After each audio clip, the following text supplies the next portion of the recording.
Әңгіменің жалғасы басы өткен бөлімде. Балнұр банктен ғана емес, өзінен де қаша бастады. Өзінен қашқан адам жанына ешкімді жолатпайды.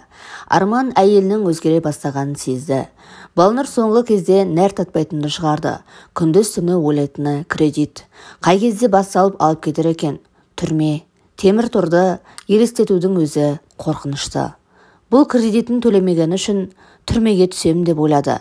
Одан да бостандықта осылай жүре тұрсын. Теледидардан кредит деген сөзді естігенде жүрегі зу етіп, өзінің жасырып жүрген құпиясы ашылып қалғандай дірілдейтін болды. Өтіріктің құйрығы бірақ тұтам. Бір күні үйлеріне сау етіп 3 адам кіріп келгенде, Балнұр біттім деп төсегіне отырып қалды. Шындықтың беті айқара ашылды. Сәлима көпті көрген сұңғыла кемпір еді.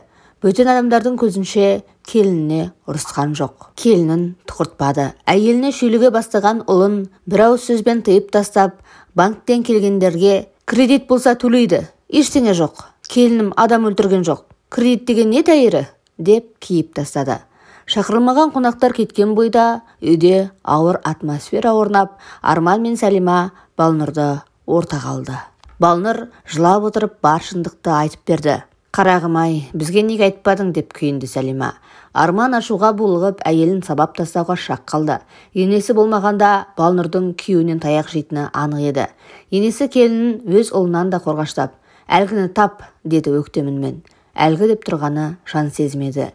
Кейде адамның атын да айтуға ауыз бармайды. Есімі жоқ жансыз, құнсыз ат секілді пасық пенделердің азан шақырылып қойған аттарынан садаға кетсін. Жансезіммен Арман осылай танысты. Арман Балнұрды ертіп жүріп жансезімді тауып алды. Бұл жансезім мүлде өзгеше. Қорғансыз, кінәсіз әйел болып көрінді. Ішінде қанша бейнесі бар, отоба, құдды бір мың құбылған пері дерсің. Мен оған бір тиында кредит алдыртқан жоқпын. Ол өзі оқуыма төлейтін ақша таппай жүрмін деген есімде. Емтиханнан құладым деді-ау. Одан кейін Алла деп айтайын, бір ретте кездескен жоқпыз. Міне төбеде Құдайым, дастарханда наным тұр. Неге маған өтірік жала жауап тұрғанын білмеймін, деп жылап жіберді жансезім. Балнұрдың амалы құрыды. Өтірік қойылымыңды доғар, Алланың атын арам аузыңмен былғама, ақшамды қайтар, деп айғайлады Балнұр. Әттең қолында бір түйір дәлелі жоқ. Арман бұл кездесуден кейін кімге сенерін білмей екі ойлы болып қалды. Жансезім, менің жасыратыным жоқ, міне телефоным. Бәрін тексерсеңдер болады, кез келген уақытта хабарласыңдар деп телефон нөмірін жазып берген. Балнұр тағы да жеңілді, бірақ бұл жолы күйеуін өз қолымен өзгеге бергелі жатқан түсінген жоқ. Ашуға ерік беріп бұл қан талқан болды. Ал жансезім жылы жымиып, түлкі бұланға салып Арманды көзімен арбады. Өзінің кінәсіздігін дәлелдей алмаған Балнұр керісінше Арманның күдігіне күдік ұялатты. Арман оңашада жансезіммен тағы да кездесіп, мән-жайды толық білмек болды. Жансезім екінші кездесуде-ақ Арманға толық ашылды. Әйелі күйзелісте жүріп, өзі де қажып кеткен Арман жансезімнің төсегінен қалай шыққанын өзі де байқамай қалды. Таң ата оянса, бөтен үйде жатыр. Басы дыңылдап әрең тұрды. Тыр жалаңаш, үстінде лыпа жоқ. Жанында жансезім жатыр. Жансезім сол кеште Арманның ішіп отырған шайына масайтатын дәрі қосып жіберген еді. Мас еркек алдында тұрған жалаңаш әйелді арыстандай бас салып құмарын қандырған. Арман басын ұстап ұзақ отырды. Үйіне келсе, Балнұр ашуға мініп отыр екен. Қайда болдың? Кімнің үйіне қондың? Деп қыспақ қалды күйеуін. Ұрыс керістен әбден мезі болған Арман жауап берместен бөлмесіне кіріп жатып алды. Сол күні жұмысына барған жоқ. Балнұр күні бойы тұнжырап жүрді. Бөлмеге кіріп шыққан сайын жұлқынып заттарды тасылдатып кетеді. Арман кеш бата киіне бастады. Қайда барасың? Деп сұрады әйелі. Сен жоқ жерге барамын. Миым тыныш жерге, деп айғайлады да Арман сыртқы есікті тарс жауып шығып кетті. Қалада жүріп кешегі жылы төсегіне қайта келді. Қоңырауды басып еді, әдемі киініп бет-аузын бояған жансезім есікті бірден ашты. Қарны шырылдап барады екен. Жансезім дастарханды жайнатып қойыпты. Құдды біреуді күтіп отырғандай. Қонағың бар ма? Деп сұрады Арман. Жоқ, мен күн сайын осылай тамақтанамын, деді жансезім сыбырлап. Ашеркек қарын тойдырған соң жансезімнің жартылай жалаңаш денесін көзімен ішіп жеді. Жансезімнің қалауы осы еді. Бұл жолы сап-сау күйінде құрбысының күйеуін қойнына қайта кіргізді. Түні бойы төсек ләззатын татқан еркек пен әйел бір сәтте Балнұрдың жағдайын ойлаған жоқ. Жансезімнің жанында бәрі жайлы. Ыстық тамағы мен ыстық құшағы әрдайым дайын. Үнемі күліп қарсылайды, күліп шығарып салады. Артық ауыз сұрақ қоймайды, ештеңе сұрамайды. Әттең неге ертерек кездеспедік? Менің ақымақ әйелім кредитке басымен кіріп, енді қалай төлеймін деп басын тауға да тасқа да ұрып жүр. Маған айтпай алғанын қарашы. Не үшін алғанын айтпайды. Меніңше ол сол ақшаны шешесіне берген сияқты, басқа не істейді. Екеуміз некеде тұрған соң көп өтпей оның кредитін мен төлейтін шығармын. Егер Балнұрдың орнында сен болсаң, ешқашан ондайға жол бермес едің. Керісінше, бір тиынымды 2 тиын етіп берекесін келтіріп отырар едің, деп өкінді Арман. Жан сезімнің жоспары басқа. Ол Балнұрдан күйеуін де тартып алуды көздеген еді. Сол жолда бәріне төзуге дайын. Балнұр болса күн өткен сайын өзі батқан балшыққа одан әрі тереңдеп түсе берді. Жан жолдасы өзінен алыстаған сайын бір шикіліктің бар екенін сезетін. Сөйтетін де Арман үйіне келген уақытта қабағын қарс түйіп алып сөйлемей қоятын. Арман мен Балнұрдың шаңырақтары шайқалуға жақын еді.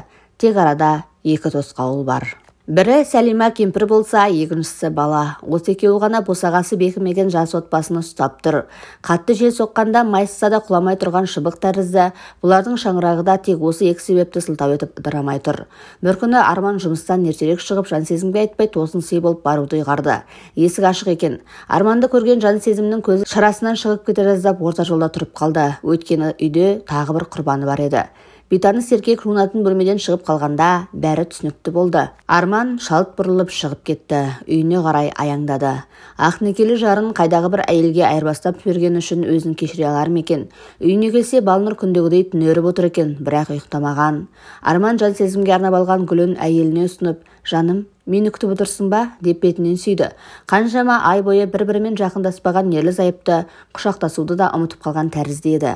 Балнұр жадырап сала берді. Сосын ебіл-себіл болып жылады. Бір шоқ гүл, жаным деген бір ауыз сөз, бір ғана көңіл арадағы бүкіл ренішті жуып шайып кеткендей еді. Сол түні Арман мен Балнұр ұзақ сырласты. Кредиттен қалай құтылуға болатындарын ақылдасты. Болашаққа жоспар құрды. Балалары туралы сөйлесті. Ерлі-зайыптылар бір-бірімен қайта танысып жатқандай. Балнұр: «Кредитті жан сезімге арнап алғанымды қалай дәлелдерімді білмеймін» деп бастай беріп еді. Арман: «Дәлелдеудің қажеті жоқ. Мен саған сендім. Енді ол қызға жақындама» деп әйелінің ернін саусағымен жапты. «Үндеме» дегені. Балнұр одан әрі үндемеді. Арман келесі күннен бастап әйелінің атындағы кредитті төлей бастады. Әр тиынын құйған сайын іші удай ашиды. Ал Балнұр екі есе өкініп бармағын тістейді. Осылайша күн артынан күн зуылдап өте берді. Әр кредит төлеген сайын садақаға деп ниет ететін болды Арман. Басқалай өзін жұбата алмайды. Қанша жақсы тапса да миллион деген оңай ақша емес. Жалақысының жартысынан көбі кредитке кетіп жатты. Арман кредитті барынша тез жауып тастауға тырысты. Ел құлағы елу. Жан сезім жоғалып кетіпті деген хабар желді естіп, қалаға да, далаға да тез тарады. Жалдамалы пәтері ашық күйінде қалыпты. Көлігі де есік алдында қаңтарылып тұр. Ал жан сезім ұшты күйлі жоқ. Полиция жан сезімді жан-жақтан іздей бастады. Бірақ әйелді көрдім білдім деген тірі жан табылмады. Балнұр басында өзіне сол керек деп табалағанымен, келе-келе дүние қоңыздықпен істеген сатқындығын іштей кешіріп құрбысы үшін алаңдай бастады. 10 шақты күннен кейін хабар келді. Ешкім жоқ, ен даладан жан сезімнің жансыз денесі табылыпты. Әбден азапталған, қорланған әйелдің үсті басында сау тамтық жер жоқ дейді көргендер. Балнұр жылап жіберді. Арман болса Көбасқанға бір тосқауыл болатынын білген. Бірақ өмірмен жауап беретіндей не істеп қойды екен деген сұраққа жауап таба алмады. Демек, сондай өлімге лайық болғаны. Асылы Алла әділетті. Арман мен Балнұр бұрынғыдай тату-тәтті өмірлерін қайта бастады. Бұл жолы Арман әйелінен бір сырды жасыруға мәжбүр. Ол жан сезіммен ойнастық жасаған еді. Бұл құпияны ешқашан ешкімге аша алмайды. Күйеуі мен әйелі бір шаңырақ астында тұрса да, әркімнің жүрегіне жасырынған құпиясы болады. Өйткені әр адам әртүрлі.